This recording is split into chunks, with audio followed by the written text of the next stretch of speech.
오늘 봐주실 말씀은 에베소서입니다. 에베소서 3장. 에베소서 3장 14절부터 21절까지의 말씀입니다. 에베소서 3장 14절부터 21절까지의 말씀입니다. 우리 다 함께 읽겠습니다. 시작. 이러므로 내가 하늘과 땅에 있는 각 족속에게 이름을 주신 아버지 앞에 무릎을 꿇고 비노니 그의 영광의 풍성함을 따라 그의 성령으로 말미암아 너희 속사람을 능력으로 강건하게 하시오며 믿음으로 말미암아 그리스도께서 너희 마음에 계시게 하시옵고 너희가 사랑 가운데 뿌리가 박히고 터가 굳어져서 능히 모든 성도와 함께 지식에 넘치는 그리스도의 사랑을 알고 그 너비와 길이와 높이와 깊이가 어떠함을 깨달아 하나님의 모든 충만하신 것으로 너희에게 충만하기를 구하노라. 우리가 가운데서 역사하시는 능력대로 우리가 구하거나 생각하는 모든 것에 더 넘치도록 능히하실 이에게 교회 안에서와 그리스도 예수 안에서 영광이 대대로 무궁무진하기를 구하노라. 아멘.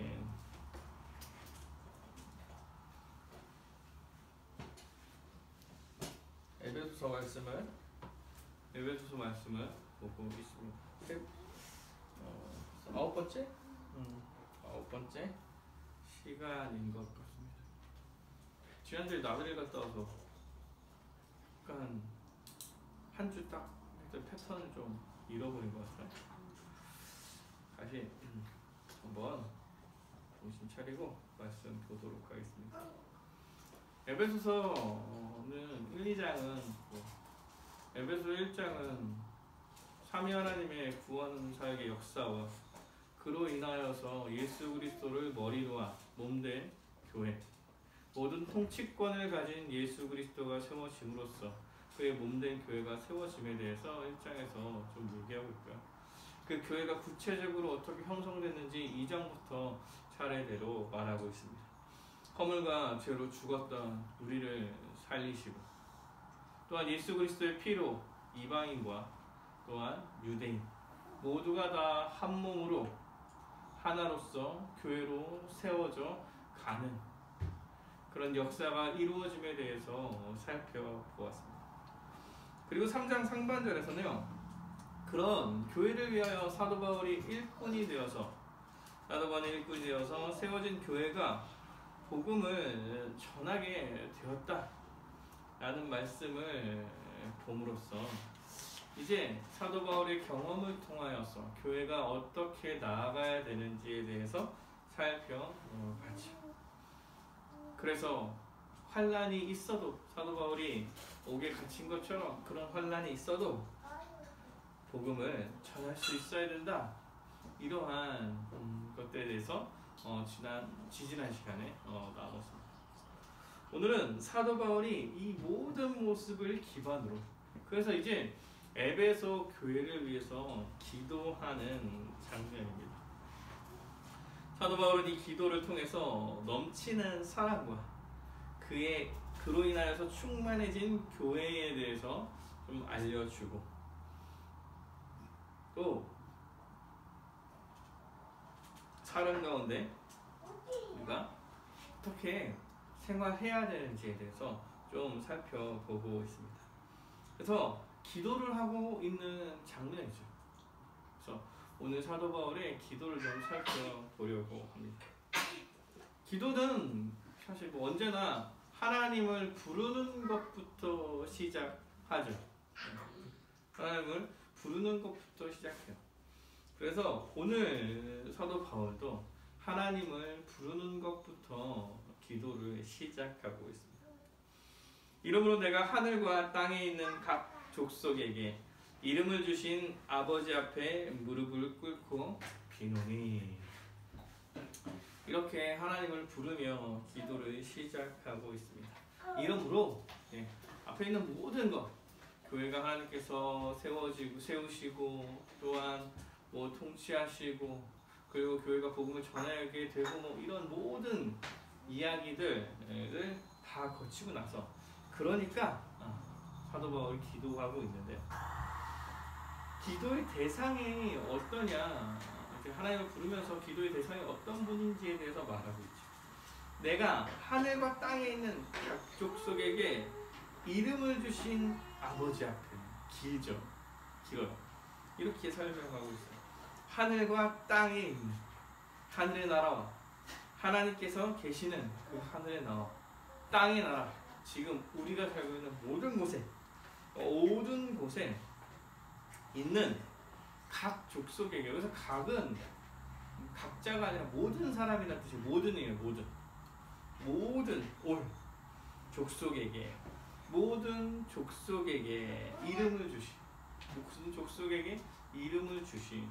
근데 여기서 족속이라고 얘기하는 것은요, 가족을 얘기해요. 한 아버지를 둔 가족 구성원이에요.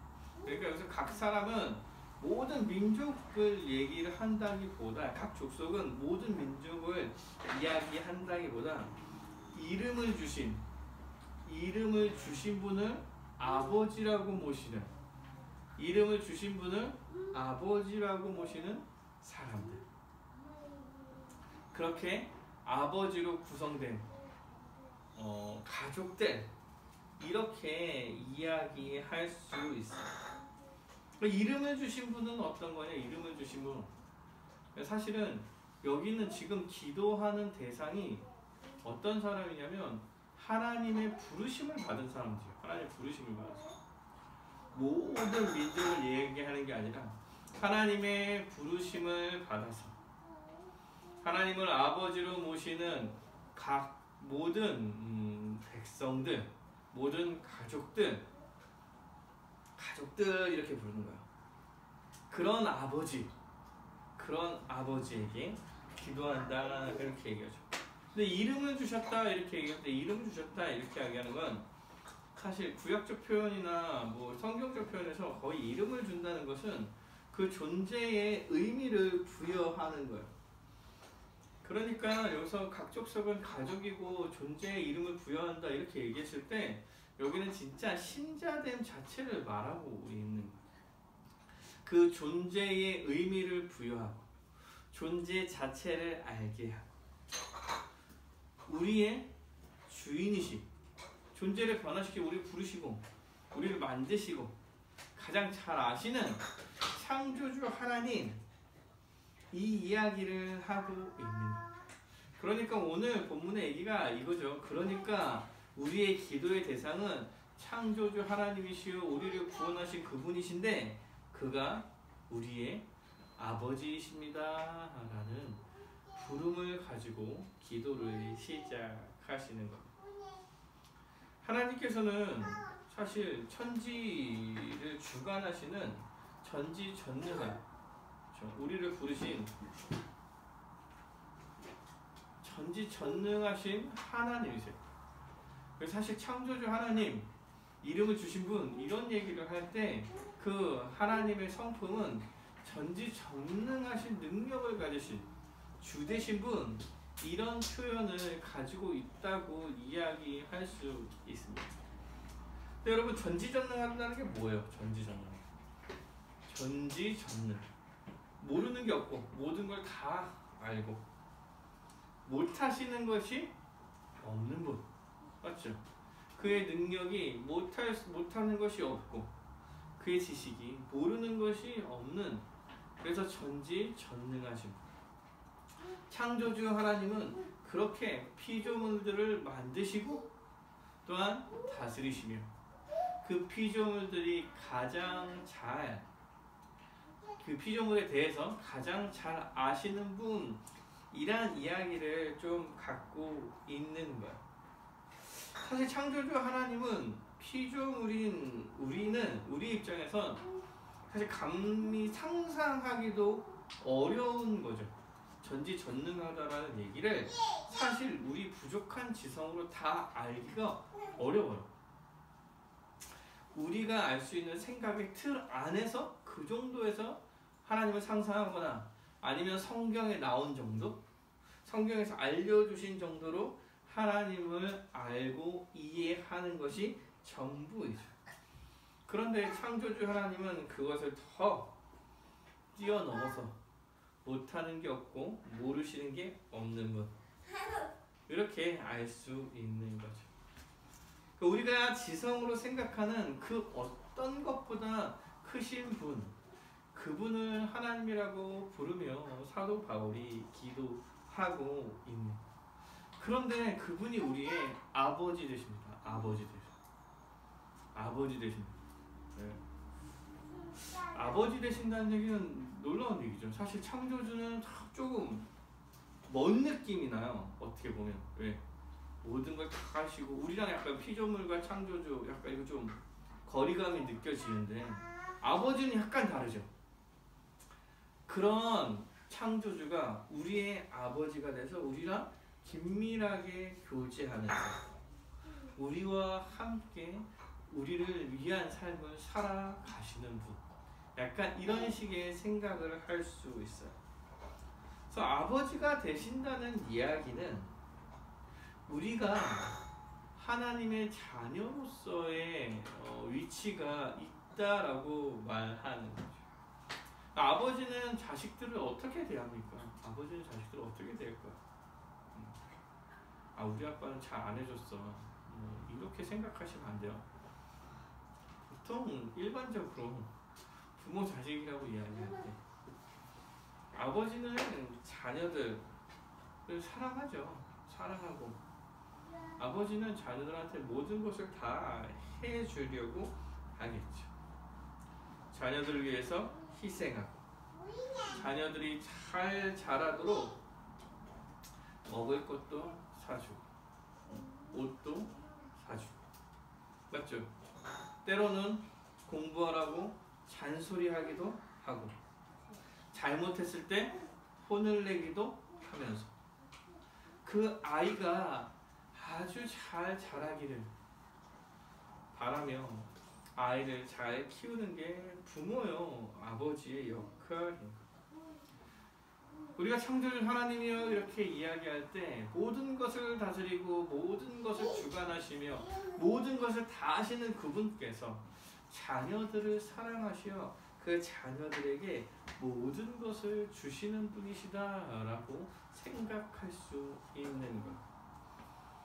네, 물론 때론 혼내기도 하시고 때로는 고난을 허락하시기도 하시겠지만 하나님 아버지는 우리한테 가장 좋은 것을 허락하시며 우리를 사랑하시는 아버지이신 것입니다.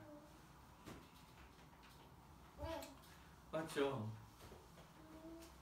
내 육신의 아버지가 잘 해주시는 것처럼 하나님 아버지는 우리를 위해서 모든 것을 다 하는 거예요.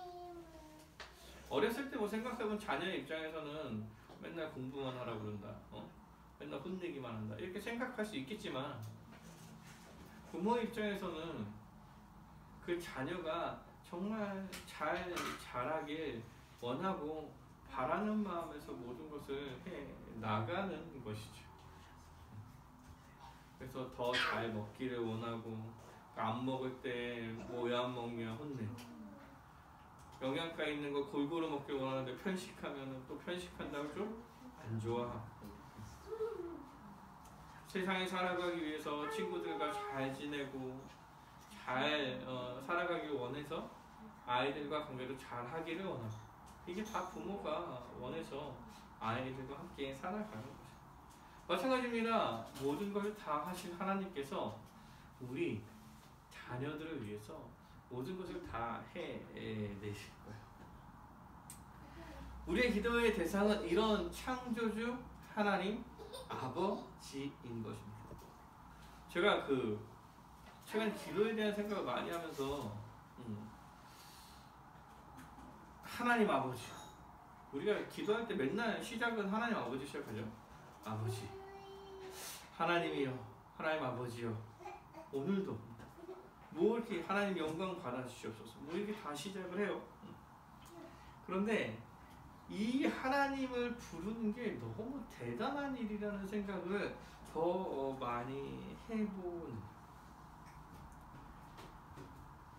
우리의 기도의 대상이 무엇이든 다 할 수 있는 창조주 하나님. 그 창조주 하나님 우리가 아버지 이렇게 말할 수 있는. 그분은 자연의 법칙도 거스를 수 있는 분이에요. 왜요? 그 자연의 법칙조차도 하나님께서 만드셨기 때문에 그렇습니다. 모든 피조물은 뭐 그 자연의 법칙에 안에 들어와 있을 수 있겠지만 하나님은 그 밖에 계세요. 그걸 만드신 그 밖에. 그래서 모든 것을 말만 하면 자기가 되라고만 말하면 이 세상 모든 만물을 움직일 수 있는 그런 하나님. 근데 그런 하나님이 뭐 막 난폭하고 억압하고 되게 까다롭다 뭐 이런 느낌보다 아버지로서 우리가 무엇을 하든지 우리를 이해하려고 하고 우리를 버리지 않으시는 아버지를 얼마나 좋아요. 얼마나 이런 아버지를 부르며 기도하시고 그와 교제하는 시간을 갖기를 시작하는 거야.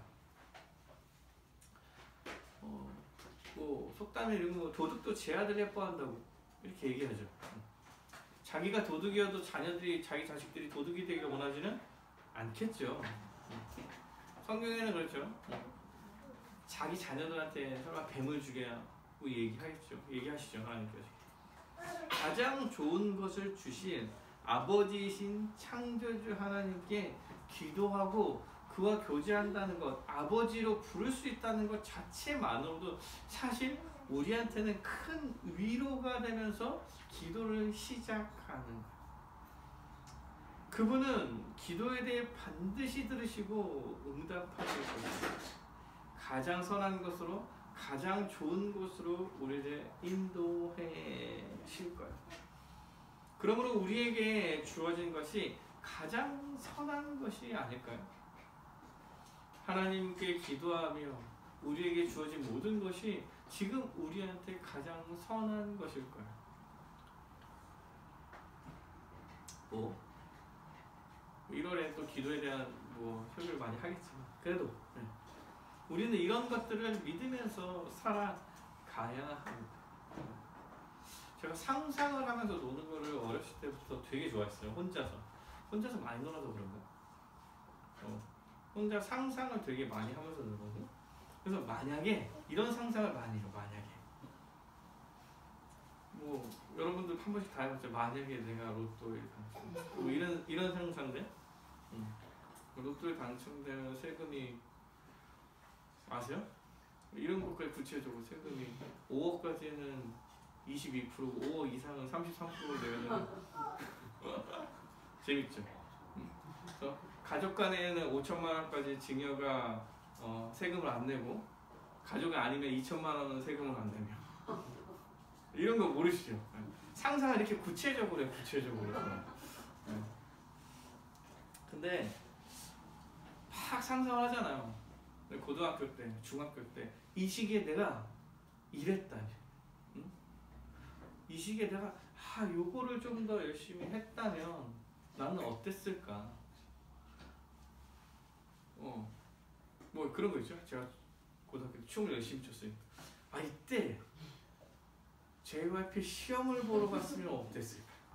그래서 됐으면 어땠을까? 그래서 가수로 데뷔를 했으면 어땠을까? 이런 생각들. 여러분 이런 상상들의 결론이 뭔지 아세요?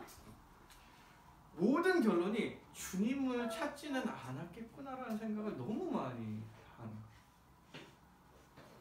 이런 사람을 만났다면, 아니면 사업을 했다면, 아니면 공부를 되게 4, 5수 대박 쳐가지고 의대를 갔다면, 다른 인생으로 성공한 생각을 할 때 저는 아무리 봐도 주님을 찾는 그 자리에 서 있지는 않을 거라는 생각을 되게 많이 합니다. 당장은 부유한 삶으로 정말 좋은 삶이라고 하나님께 도와줬다고 생각할 수도 있겠지만 신자로서의 삶을 살 것 같지는 않더라. 지금까지 이 길을 걸어오면서 만나왔던 많은 스승님과 교제해왔던 많은 사람들, 그리고 가르침, 무엇 하나도 헛되지 않은 인생을 하나님께서 이끌어 오셨구나라는 생각을 하는 것. 아, 우리의 기도의 대상은 이런 창조주 아버지구나. 그가 나 같은 사람도 하나님 앞으로 부르시기 위하여서 이 많은 계획들과 일을 이루어내신 것입니다. 사실 하나님께서는, 우리 아버지로 부르는 하나님께서 우리에게 모든 것을 다 허락해 주실 거예요. 근데 우리 잘 안 믿죠. 기도할 때도 잘 안 믿어. 사실 믿지 않는 경우가 많죠. 여러분, 기도를 이거 진짜 참되게 하나님께서 모든 것을, 좋은 것을 주실 거라는 걸 믿고 기도한다면 기도를 많이 할 거야 아마. 근데 보통 이제 정말 하나님께서 우리의 기도를 듣고 가장 좋은 것을 주실 것을 믿는가? 응? 정말 기도하면 응답하시고 교제함으로써 위로를 받고, 정말 사실 우리의 기도의 시작은 하나님이 우리의 아버지며 창조주 되시는 아버지라는 것에서 시작하는데, 우리의 입으로는 하나님 아버지요 모든 것을 주관하시는 주니어라고 고백하지만 그렇게 믿지 않는 경우가 많죠. 창조주에 대한 인식이, 믿음이 부족하죠. 왜 이렇게 안 믿냐요? 경험 때문에 그러죠. 경험 때문에. 근데 그게 어떤 경험이냐면 대부분 원하는 바의 기도가 이루어지지 않았던 경험들 때문에 그런 거예요. 이런 기도에 대한 경험들이 창조주 하나님에 대한 것을 좀 흔들어 놓죠. 원하는 대로 되지 않더라도 그것이 하나님께서 우리에게 가장 좋은 것을 주신 거라는 생각을 하지 않고, 그냥 내 뜻대로 되지 않았기에 기도가 응답되지 않았고, 기도를 해야 잘 되지 않을 것 같고, 그러면서 기도의 자리랑 멀어지는,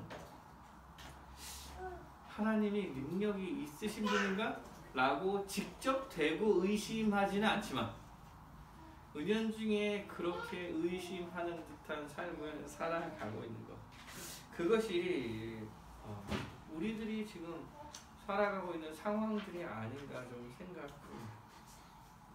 그런데 여러분, 하나님께서는 모든 것을 다 이루고 알고 계시며 우리와 교제하시고 우리에게 가장 좋은 것을 주기를 원하시는 분이에요. 다만 가장 좋은 것이 무엇인지 우리가 알지 못하고, 그것이 주어져야 될 때가 언제인지, 가장 좋은 때가 언제인지 우리가 알지 못하기 때문에 사실은 우리의 생각대로 되지 않는 것 뿐인 것입니다. 하나님은 반드시 응답하시며 창조주 하나님 아버지로 우리와 교제하며 살아가시는 분. 사실 이 사실 하나만으로도 우리는 위로를 받고 기도의 자리에 설 수 있는 거죠. 사도 바울이 이렇게 고백하면서 기도를 시작하는 거, 이거는 정말 신자로서 나아갈 수 있는 은혜의 자리에 처음 나아가면서 생각하는, 정말 복된 사실을 고백하면서 기도를 시작하는, 좋죠. 믿고 의지하며 주님께서 기도하고 간구하고 주님께서 이루어질 것을 바라고 가장 좋은 것을 주실 거라고 생각하며 아버지라고 부르며 기도를 시작하는 것입니다. 그러면 그런 기도, 어떤 기도를 했을까? 사도 바울이 어떤 기도를 했을까? 기도 내용을 살펴보면 이렇게 됩니다. 그의 영광의 풍성함을 따라 그의 성령으로 말미암아 너희의 속사람의 능력이 간건하게 하시오며 믿음으로 말미암아 그리스도께서 너희 마음에 계시게 하시옵고 너희가 사랑 가운데 뿌리가 박히고 터가 굳어져서 능히 모든 성도와 함께 지식에 넘치는 그리스도의 사랑을 알고 그 너비와 길이와 높이와 깊이가 어떠함을 깨달아 하나님의 모든 충만하신 것으로 너에게 충만하시기를 구한다. 이렇게 기도합니다. 사도 바울의 기도는 크게 세 가지입니다. 기도의 내용은 크게 세 가지예요. 첫 번째는 뭐냐면 그의 영광의 풍성함을 따라 그의 성령으로 말미암아 너희 속사람의 능력이 강건하게 하시오며 너희 속사람의 능력이 강건하게 하시기를 원합니다. 사도 바울은 성령의 능력으로 속사람이 너희들 예수를 만난 너희들 신자들 교회 에베소 교회가 성령의 능력으로 너희 속사람의 능력으로 강건하게 되기를 성령을 말미암아 속사람의 능력으로 강건하게 되기를 원한다. 이렇게 말하죠. 여러분 속사람은 거듭난 존재를 말하는 거듭난 존재. 로마서에 막 속사람이라는 비유를 되게 많이 써요. 거듭난 존재는 예수를 믿어 성령 받아서 성령의 통치 가운데 있는 사람을 이야기합니다. 그러니까 우리 속사람은 성령님으로 말미암아 변화된 성령의 능력을 의지하며 살아가는 속사람을 말합니다. 그런 그 속사람이 강건해지기를 구하노라. 강건해지기를 구한다. 이렇게 말하고 있는 거죠. 근데 그게 강해져라. 이 주문을 외워서 되는 게 아니에요. 속사람의 능력이 강건해지는 거기 때문에 뭐 근육을 키워서 외적으로 강한 사람이 되는 것을 말하는 게 아니겠죠. 성령님께서 역사하셔서 존재적으로 변화된 신자의 모습이 강해지는 성령을 의지하여 성령을 통하여서 나타나는 모습이 강건해지는 것을 말하는 거예요. 속사람이 강건해지고 성령을 의지하면 속사람이 강건해지는 건 어떠한 모습이 나타날까? 그러니까 신자의 삶의 모습을 지켜가려고 힘쓰는 거겠죠. 그래서 여러 가지 고난과 환난을 이겨내는 모습이 나타나는 게 속사람이 강건해지는 거예요. 그러니까 성령을 인하여 새롭게 된 속사람이 강건해져서 이제 성령을 따라 성령에 순종하면서 살아가는 거죠. 그러니까 신자된 모습을 지켜가려고 노력하는 게 속사람이 강건해지는 모습입니다. 지금 사도 바울이 첫 번째 기도하는 내용이 뭐냐면 신자된 모습을 지켜가는 게 강해졌으면 좋겠다. 이렇게 말하고 있는 거예요. 어떠한 고난과 어려움이 있더라도 자신의 신자의 모습을 포기하지 않고 흔들리지 않는 강건함이 있기를 원하는 것입니다.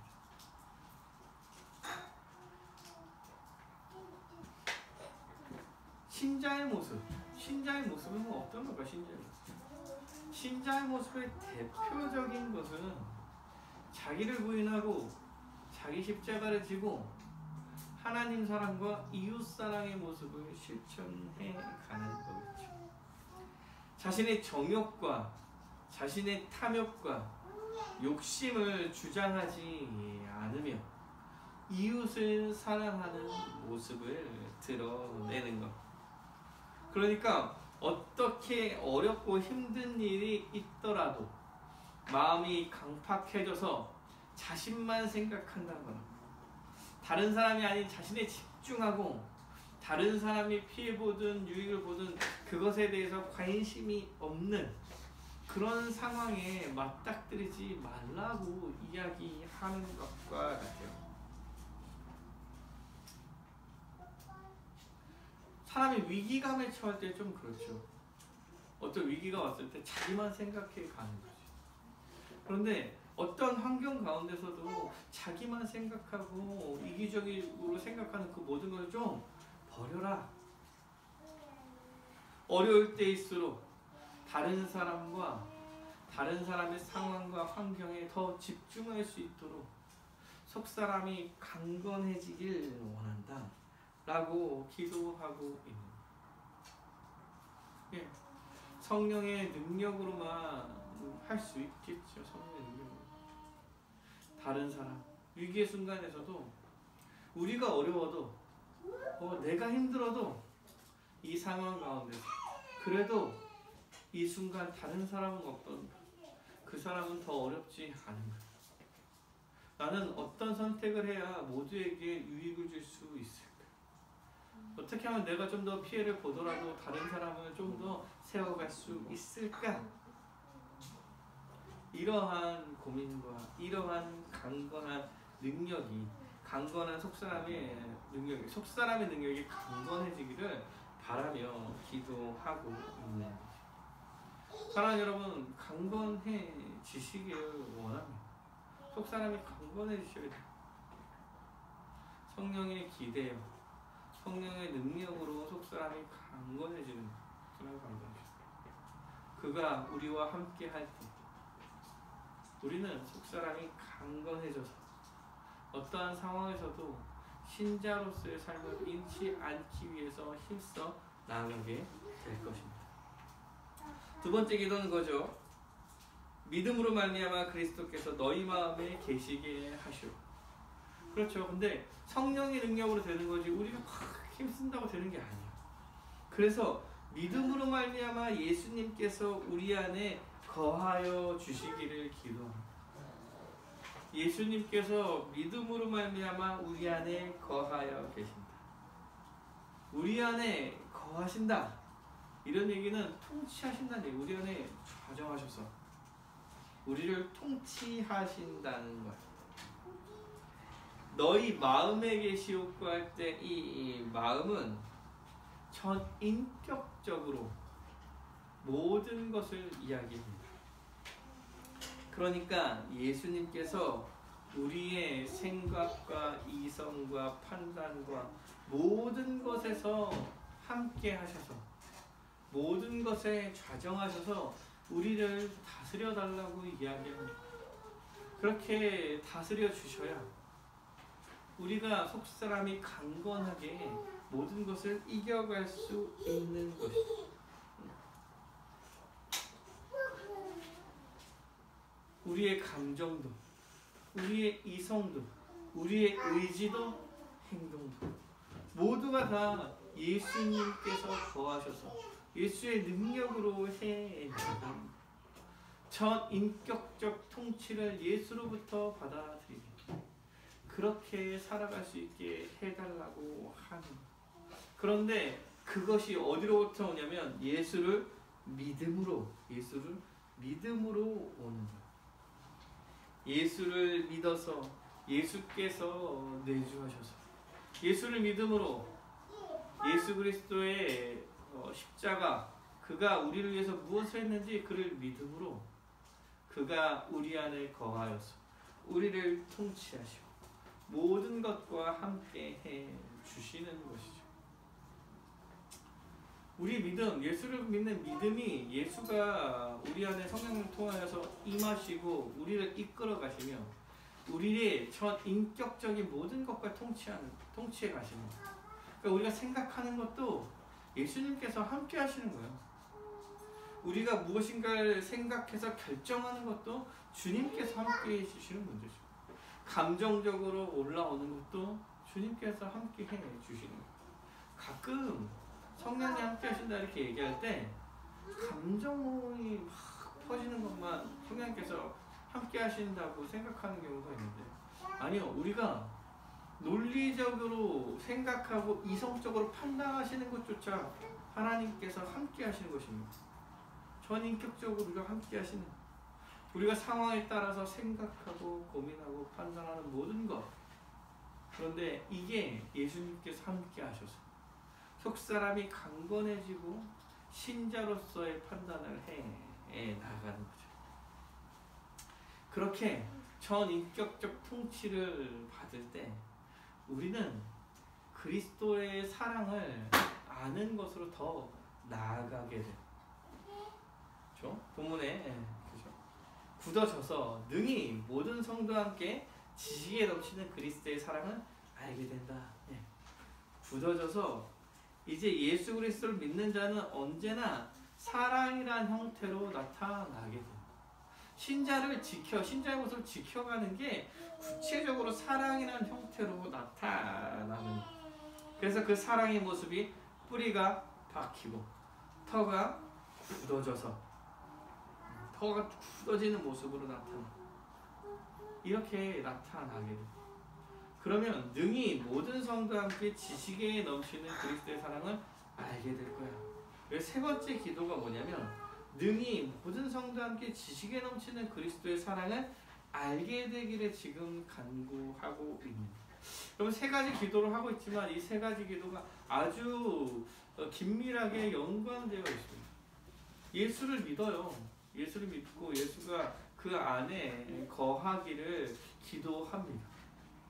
예수님께서 좌정하셔서 다스리기를 기도해요. 근데 예수를 믿는다는 건 어떤 거냐면 예수를 믿는다는 건 예수의 사역과 인격을 믿는다는 얘기를 하는 거죠. 그러면 예수의 사역의 대표적인 아주 절정에 있는 건 뭐예요? 예수 그리스도의 십자가 사건이죠. 우리의 지식을 뛰어넘는 예수 그리스도의 십자가 사건. 예수님께서 이 땅에 오셔서 우리의 모든 죄를 대신해서 형벌을 받아 죽으신 그 예수님을 우리가 믿는 거죠. 그의 사역을 믿는. 예수님께서는 죄인된 그 사람들을 구하시기 위해서 이 땅에 오셔서 자기 목숨을 희생하시면서 죄인을 구해냅니다. 괜찮고 의인인 사람을 구해내는 게 아니에요. 맞죠? 죽어 마땅한, 어떻게 보면 나한테 대적하고 내가 싫다고 하고 너랑 같이 못 살겠다고 하고 그렇게 얘기했던 그 사람. 그래서 결국에 단전에서 나한테 모든 죄를 지었던, 그래서 죽어 마땅한 그 사람을 위해서 예수님께서 직접 오셔서 모든 죄를 대신해 자신이 모든 형벌을 다 받으시는 사랑을 하는 것. 이것이 예수 그리스도를 믿는다는 그 믿음의 내용인 거예요. 여러분, 예수 그리스도의 사랑은 그냥 사실 우리가 생각하는 지식을 뛰어넘는 사랑이죠. 사실 이 땅 가운데서 이런 사랑이 있을 수 있는가? 초월적인 사랑을 예수님께서 드러내신 것. 그러니까 이 예수 그리스도의 이 초월적인 그 사랑에 대해서 너희가 알기를 원한다. 모든 사람이 알기를 원한다. 아니, 알게 해주십시오 라고 기도하고 있는 거죠. 근데 여러분, 이거 말이 되게 웃겨요. 지식에 넘치는 그리스도의 사랑을 알아라 이렇게요. 지식에 넘치는 그리스도의 사랑을 알아라. 이건 약간 모순된 말이죠. 지식이라는 게 아는 건데 지식을 뛰어넘는 그의 사랑을 알아야 된다. 이렇게 얘기해요. 그래서 그 넓이와 길이와 높이와 깊이가 어떠한지를 깨달아 알아야 된다. 이렇게 말하고 있는 거죠. 이게 뭐예요? 경험적 지식. 이게 깨닫는다라는 게 경험적으로도 알게 된 지식을 말해요. 그래서 이 지식을 알게 된 것을 경험하게 되고 그것을 또 뛰어넘는 지식을 또 알게 되고 그리고 또 다시 이제 이것을 경험하게 되고 약간 이런 느낌의 지금 순환적 요소를 얘기하고 있는. 잘 생각해 보십시오. 너희가 그리스도께서 너희 마음에 계셔서 너희가 사랑 가운데 뿌리를 박는 거예요. 사랑의 모습이 나타나고 이러한 경험들을 해 나가요. 그런데 그리스도의 모습을 더 알게 되는 거죠. 이러면서 그리스도의 사랑을 더 알게 돼요. 근데 그 그리스도의 사랑은 지금 우리가 하는 것보다 더 큰, 정말 우리가 따라할 수 없는 초월적인 그런 사랑이잖아요. 그걸 더 알게 돼요. 알게 되니까 그 그리스도의 사랑이 우리 안에 다시, 그리스도께서 우리 안에 거하시니까 안만큼 우리가 또 그렇게 살아가게 돼요. 그럼 더 살아가다 보면 예수 그리스도의 사랑이 얼마나 큰지 또 더 알게 돼요. 그러니까 이런 식으로 지금 신자의 삶에 대해서 이야기하고 있는. 그래서 그 너비와 길이와 높이와 깊이, 그러니까 입체적으로 사방팔방에 손을 뻗어도 그 사랑에 대해서 깨닫기가 쉽지 않은 그 사랑을 알게 된 만큼 우리가 살아가고, 또 더욱더 크신 사랑을 알게 되고 살아가는 그런 순환구전론적인 이야기를 지금 사도 바울이 하며 기도하고 있는.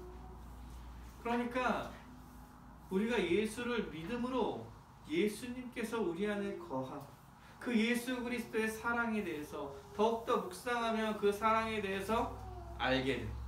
사랑에 대해서 알게 되면 그 아는 걸로 끝나지 않죠. 어떻게 해요? 사랑에 대해서 알게 되고 또한 그렇게 살아가게 돼요. 그게 우리 가운데 뿌리가 박혀서 우리가 또 서로 사랑하면서 나아가게 되면 주 예수 그리스도의 사랑이 어떠한지 더욱더 크게 다시 바라보게 돼요. 그 사랑을 바라보니 지금 우리의 사랑보다 더욱더 큰 사랑에 대해서 다시 알게 되고, 그 넓이가 얼마나 큰지, 깊이가 얼마나 깊은지 알게 되고, 다시 더 큰 사랑의 모습을 하게 된다는 것입니다. 예수 그리스도의 사랑은 그가 우리가 죄인 되었을 때에 자기 목숨을 버리신 사랑. 우리한테 얘기합니다. 자기를 부인하고 자기 십자가를 지고 나아가야 된다. 내 이웃을 내 몸과 같이 사랑해야 한다. 내 이웃을 내 몸과 같이, 내 목숨을 버릴 것 같이 사랑해야 한다 라고 말하는 거예요. 사랑하는 여러분, 교회는 이러한 사랑의 모습이 나타나야 돼요. 지금 사도 바울이 이런 사랑이 나타나기를 기도하고 있는 거예요. 그 사랑의 모습이 적당히 나누어주는 형태의 사랑의 모습을 이야기하지 않습니다. 뿌리가 박히고 깊어지고, 그 예수 그리스도의 초월적 사랑, 그 넓이가 얼마나 큰지 알고, 그 사랑의 모습이 또 박히고, 죄인 되었을 때의 목숨을 버려서 살리신 그 사랑에 대해서 우리가 교회가 해 나가기를 지금 사도 바울이 기도하고 있는 거예요. 그러니까 내가 힘들고 내가 피곤해, 내가 어려움을 당하면서까지도 남을 위한 사랑을 나타내야 한다라고 지금 설명하고 있는 거예요.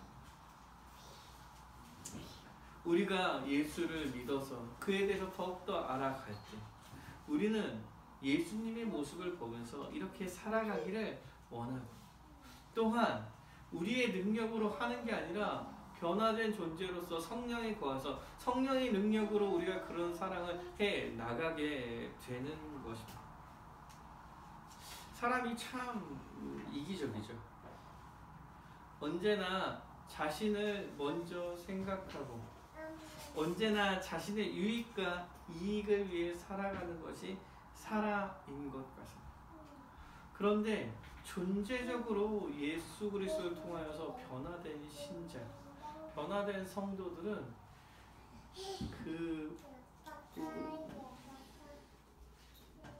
먼저 자신의 유익만 생각하는 그 이전의 삶에서부터 벗어나서 예수를 사랑함으로 이제 진리 가운데서 이웃을 사랑하는, 먼저 이웃을 사랑하는 삶의 모습으로 변화된 자들임을 예수님께서 말씀해 주시는 것이죠.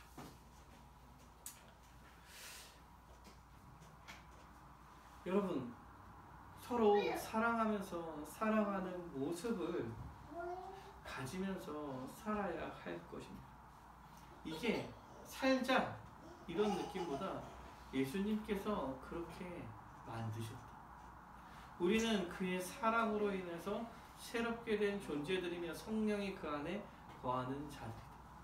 그러므로 예수와 같은 사랑이 우리 가운데 뿌리 박혀서 나타나는 것입니다.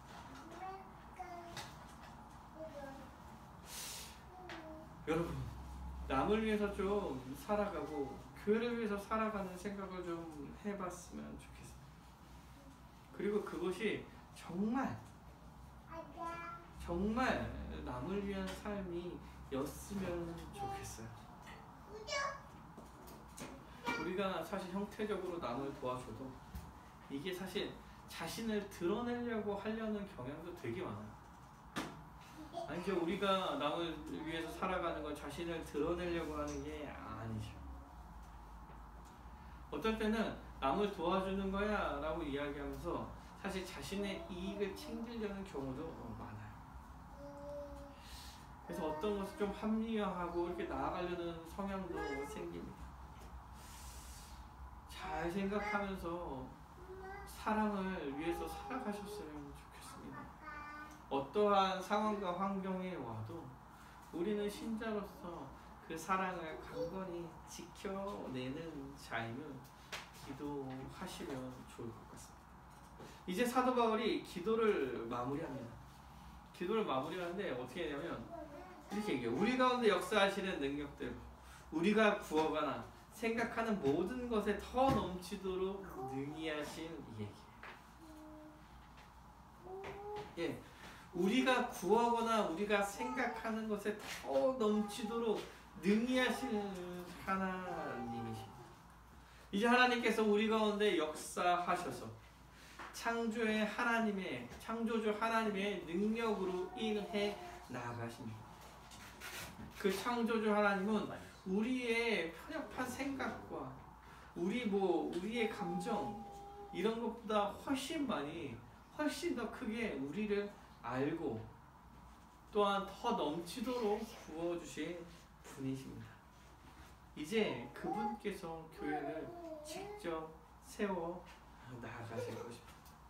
그래서 교회 안에서 그리스도 예수 안에서 영광이 되도록 무궁하기를 원하노라 라면서 기도를 마치고 계시죠. 사랑하는 여러분, 교회는 예수 그리스도의 능력으로 예수 그리스도께서 좌정하시어 각 사람을 많은 환경과 많은 어려움으로부터 보호하고 정말 신자로서 굳건하게 사랑의 모습을 나타내도록 해 주심으로 그 교회의 영광을 대대로 드러나게 하실 것입니다. 그러면 뭐야? 우리는 뭘 해야 돼요? 예수님께서 그렇게 해 나가신다면 우리가 할 일은 여러분 사랑의 모습을 나타내면서 살아가는 거예요. 그것이 예수님께서 마땅히 해 주실 것이라는 사실을 믿고 그리스도의 사랑을 더 알아가려고 하는 것과 그 사랑을 알 만큼 실천하면서 살려고 하는 것, 그것이 우리가 해 나가야 될 일들인 것입니다. 사랑하는 여러분, 우리 좀 더 사랑하면서 살았으면 좋겠습니다. 세상에서 볼 수 없는 정말 초월적인 사랑이 우리 가운데서 나타났으면 좋겠습니다. 그리고 그게 뿌리를 박아서 하나님의 영광으로 드러나기를 원합니다. 이것을 위하여서 예수님께서 우리 교회를 더 이끌어 가시고 관심을 가지실 것입니다. 나에게 집중하는 것보다 인생에서 나에게 집중하는 게 사실 되게 좋은 것 같지 않아요. 나에게 집중하면 여러분 좀 대부분 우울하지 않나? 대부분 우울해지지 않나? 나한테 집중하는 거. 나한테 집중하지 말고 사랑함으로 다른 사람, 교회의 이웃과 성도들의 삶에 집중하며 살아가는 여러분이 되시기를 간절히 바라겠습니다.